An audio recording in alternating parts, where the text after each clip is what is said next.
Начало учебного года ознаменовала августовская конференция педагогических работников нашего города. Итоги прошедшего и планы на будущий год были рассмотрены в актовом зале администрации. Словами поздравлений к присутствующим открыл мероприятие глава администрации Владислав Сафронов, отметив некоторые положительные моменты жизни города.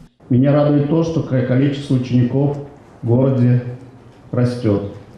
Мы психологический рубеж 6 тысяч учеников в этом году перейдем, и по предварительным данным именно в этом году у нас превысит количество учеников более 6 тысяч. Радует то, что количество первоклассников тоже растет.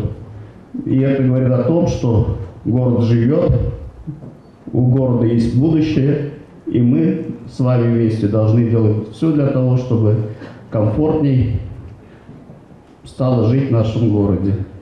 Еще одно событие, которое должен перевернуть жизнь в нашем городе, это то, что нашу заявку на создание территории опережающего развития Минэкономразвития России одобрили. И сейчас вот эта наша заявка, одобренная коллегией, проходит согласование с министерствами. О чем это говорит?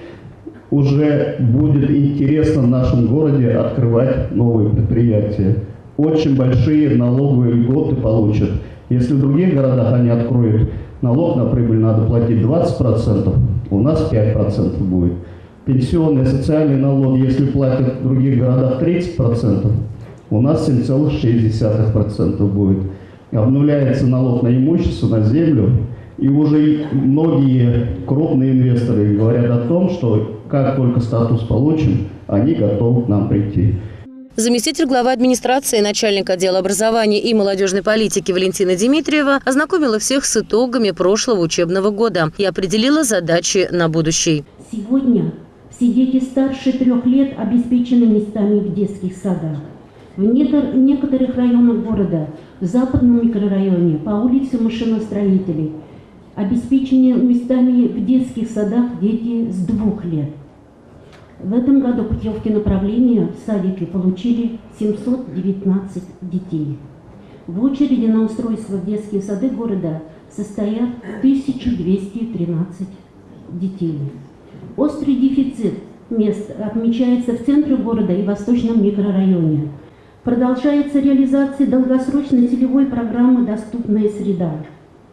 В рамках программы детскому саду номер 19 выделено финансовые средства на оснащение группы специальным, в том числе учебным, реабилитационным, компьютерным оборудованием для организации коррекционной работы и обучения детей с ОВЗ. Конечно же, самая обсуждаемая в образовании тема – это государственная итоговая аттестация выпускников, его объективность и результаты. В этом году, к сожалению, 100 баллов на экзаменах не набрал ни один выпускник. Но можно отметить позитивную динамику среднего балла ЕГЭ. Средний балл ЕГЭ по городу по всем предметам выше по сравнению с прошлогодними результатами. Основной государственный экзамен в 9 классе сдавали 460 человек. 377 получили документ об образовании за курс основной школы. 83 девятиклассникам предстоит пройти итоговую аттестацию в сентябрьские сроки. Результаты государственной итоговой аттестации в 9 классах настораживают и требуют качественных изменений в процессе преподавания предметов. С 1 сентября 2016 года перед педагогами города стояла очень непростая задача – работа с детьми, имеющими проблемы со здоровьем. Во всех образовательных учреждениях был введен стандарт для детей с ограниченными возможностями здоровья. Организовано в городе обучение 79 детей-инвалидов, из них 22 посещают дошкольные образовательные организации. 30 обучающихся с ограниченными возможностями здоровья обучаются в школах, остальные индивидуально на дому. Начало нового учебного года для многих – начало новых свершений. Что ждет впереди Канашский транспортно-энергетический техникум, мы узнали из первых уст. Нововведения касаются новых профессий и специальностей, которые у нас начинают реализовываться с учетом, опять же, требований экономики. Мы начинаем реализацию программ обучения по профессии электромонтажник и слесарь по изготовлению узлов и деталей в строительстве. Это профессии, входящие в топ-50, в список наиболее востребованных в экономике Российской Федерации специальностей и профессий. И это одно из нововведений нашего учебного процесса. Но что касается материально-технического оснащения, мы осуществляем сейчас строительство нового учебного корпуса, который позволит нам, во-первых, расширить контингент студентов до 1000 человек. Сейчас мы испытываем некоторую нехватку учебных мест.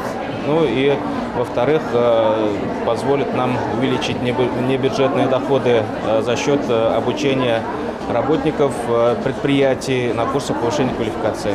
В каком-то отношении мы, естественно, ежегодно проводим анализ в преддверии августовской конференции. Ну и больше это, наверное, планы на будущее, на ближайший учебный год, как мы будем выстраивать свою работу с учетом установок, которые нам даются и в республике, в городе, с учетом всей ситуации в экономике.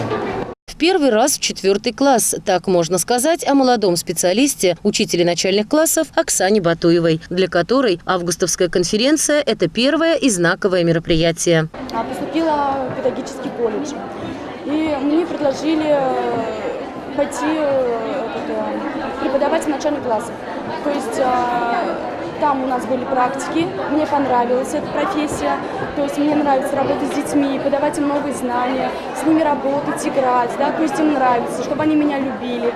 И вот в итоге решила потом пойти в первую школу, преподавать в начальных классах.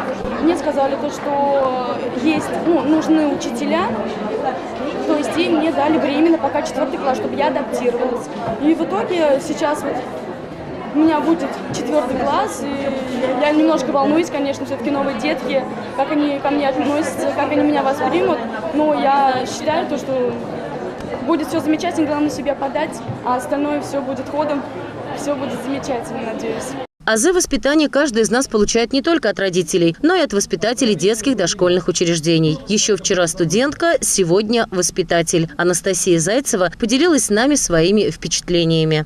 Волнительно очень. Это первая конференция в этой должности, поэтому переживаем, волнуемся. Но очень приятно, что такое внимание оказывают нам, молодым специалистам, не обделяют вниманием, так сказать. Очень нравится, приятно очень. Заместитель министра образования и молодежной политики Чувашии Надежда Дмитриева тепло поздравила весь педагогический состав, присутствующий в зале, поблагодарив их за нелегкий и в то же время неоценимый труд. Уважаемые коллеги, внимательно прослушав доклад Валентины Владимировны, можно сделать вывод, что отрасль образования города находится на верном инновационном пути развития, имея неплохую базу и опытный, профессионально грамотный кадровый состав. Налицо творческий подход ко многим вопросам системы. В докладе были четко обозначены достигнутые успехи и имеющиеся недостатки, поставлены задачи и пути их решения. В работе конференции также приняли участие депутат Государственного совета Чувашской республики Киамиддин Мифтахуддинов и директор Канашского педагогического колледжа. Геннадий Косолапов рассказал о прошлом, настоящем и будущем своего учреждения, отметив всю важность профессии педагога. В течение всей конференции за значительные заслуги в сфере образования отличившимся учителям были вручены грамоты и благодарственные письма. Thank